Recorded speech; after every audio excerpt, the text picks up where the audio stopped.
লা তাখাফ এর অর্থ ভবিষ্যৎ নিয়ে কখনো দুশ্চিন্তা করবেন না, তা ন্যস্ত করে দিতে হবে সর্বশক্তিমান আল্লাহর কাছে। দুশ্চিন্তা হলো আমাদের বর্তমানের সবচেয়ে বড় ভাইরাস।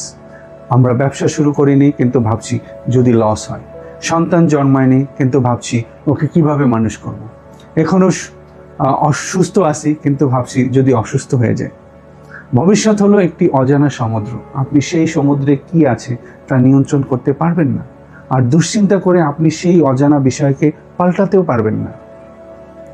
আল্লাহ বলেছেন লা তাখাফ, ভয় পেও না। রিজিকের ভয়, নবী সুলাইমান আলাইহিস সালামের গল্প মনে করুন। একটি মাছের এক বেলার খাবারও তিনি জোগাতে পারেননি, আল্লাহই রিজিকের মালিক।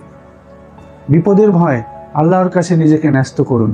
আপনি আপনার চেষ্টা করবেন কিন্তু ফলের ভার আল্লাহর হাতে ছেড়ে দেবেন। যখন আপনি আপনার ভয়কে আল্লাহর কাছে সঁপে দেন তখন আপনার মন শান্ত হয়ে যায়, আপনার সমস্ত শক্তি তখন বর্তমানের কাজে ফোকাস করার জন্য মুক্ত হয়।